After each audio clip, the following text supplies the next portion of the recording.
Martina thought New Year's Eve with her family would be special, but when she discovered that her parents and brother had organized a luxury trip to Dubai without her, she realized that it wasn't just an exclusion, it was a calculated plan to make her feel invisible.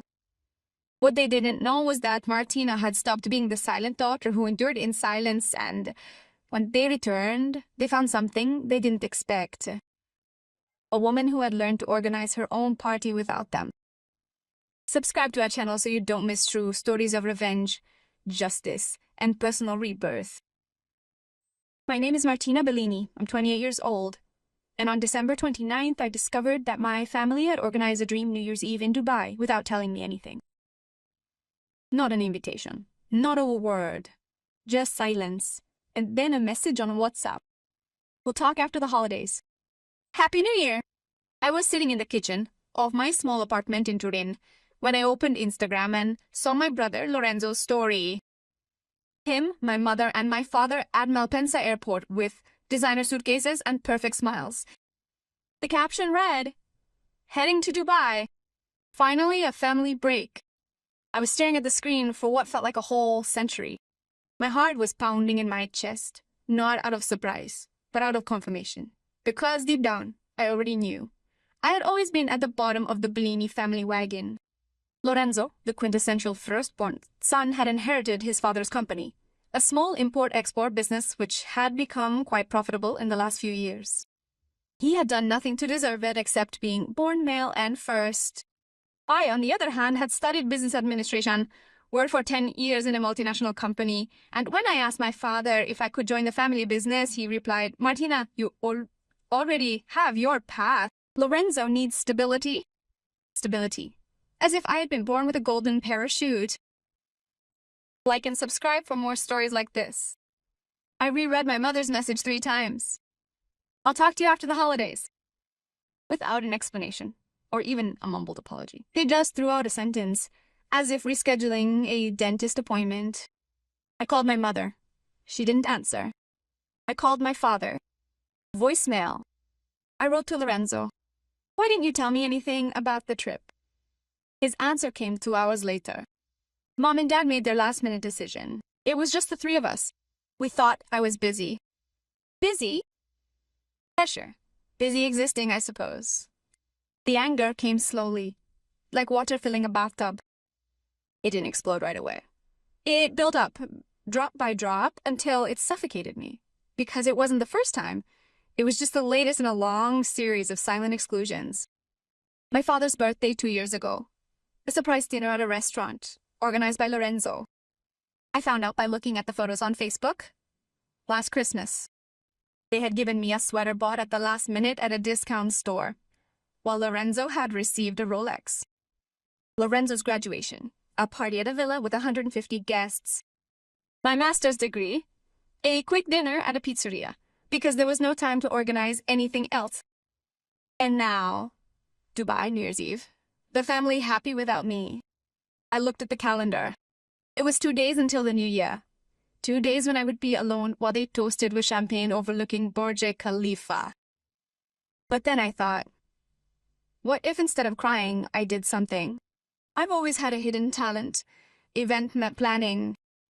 I worked for a multinational fashion company, and part of my job involved coordinating product launches, fashion shows, corporate dinners. I knew how to create atmosphere, how to transform an ordinary space into something magical, and I knew how to do it quickly. That same evening, I started making calls. The first was to Giulio, a former colleague of mine who now ran a boutique catering service. "Giulio, I need a dinner for 20 people. I'll be in the day after tomorrow. Can you do it?" He laughed. "Martina, it's New Year's Eve. All the restaurants are full. I'm not asking you to go to a restaurant. I'm asking you to come to me." Silence. "How much will you pay?" I made him an offer he couldn't refuse. He accepted. Then I called Sarah, my best friend since college. "Sarah, let's have a party. New Year's Eve at my place. Invite whoever you want, but they have to be real people. No fakes, no pretenses." She understood right away. "Your family isn't here." "Okay, then it'll be perfect." Within 24 hours, I had everything organized. Soft lighting, A very long table with a white tablecloth and candles, a personally curated playlist, gourmet, appetizers, homemade pasta, roast veal with baked potatoes, artisanal pick-me-up I bought, fresh flowers. Tidied up the apartment, set up a corner with Polaroids and gold decorations, amo. It wasn't Dubai. It was better, because it was mine. On the evening of December 31, 20 people came into my apartment. True friends, colleagues I respected, people who had supported me in difficult times. None of them had ever made me feel invisible. At 11:50 p.m., while everyone was laughing and getting ready to toast, my phone vibrated. It was my mother. "Martina, how are you? Are you okay?" I looked at the message, then at the people around me. Sarah laughing with her boyfriend. Giulio telling a horrible joke, my neighbor.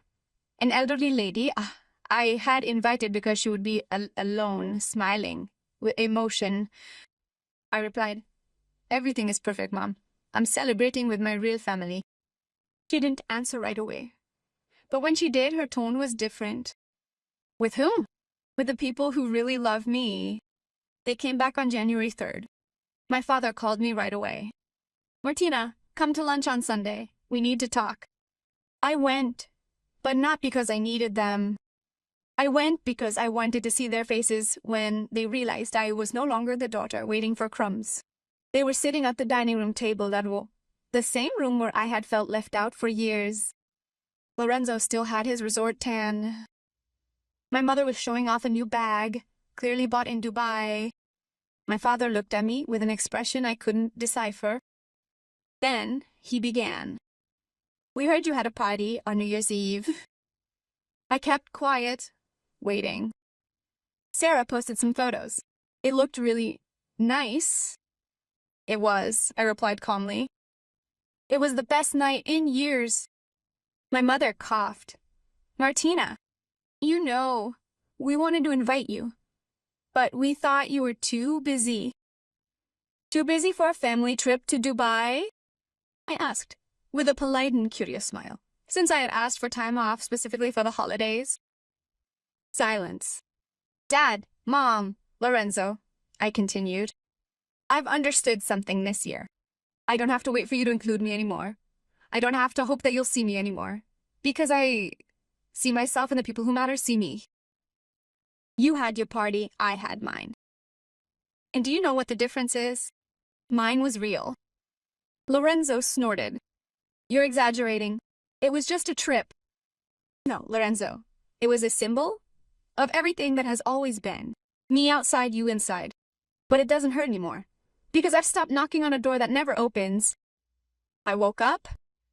"I really wish you all the best, but from now on, I will build my life without waiting for your permission." Write in the comments what you would have done, and don't forget to subscribe. I left that house with my back straight and my heart light. I didn't cry. I didn't scream. I simply left. 2 weeks later, I received a call from a boss. A company in Milan was looking for an events director to launch a new luxury line. The salary was double my current one. The benefits were incredible. And the office was just a few steps from the Duomo. During the interview, the CIO asked me an unexpected question. "Martina, what sets you apart from the other candidates?" I thought about that New Year's Eve. The faces of the people around me, the feeling of having created something that really mattered. "I know what it means to build something from nothing," I replied.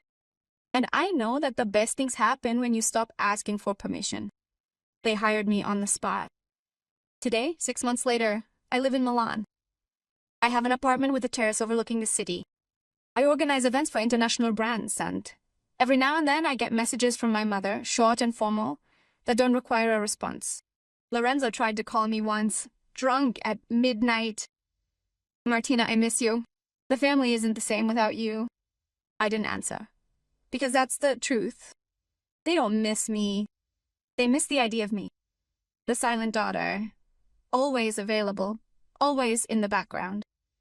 But that daughter doesn't exist anymore. A few weeks ago, Sarah sent me a photo. It was the New Year's Eve group, all together in a bar in Turin. The caption read, "At the next party with our Martina, the woman, who taught us that family is chosen." I looked at her for a long time, and then I smiled because it's family is chosen.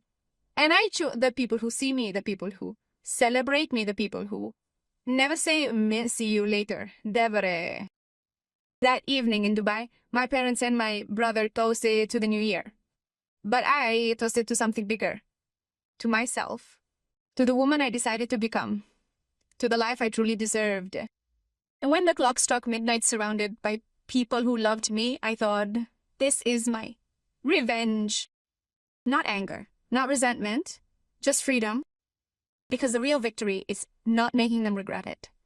It's stopping needing them to do so. Don't forget to like, subscribe, and share this story with those who need it. Sometimes the best family is the one we build with our own hands.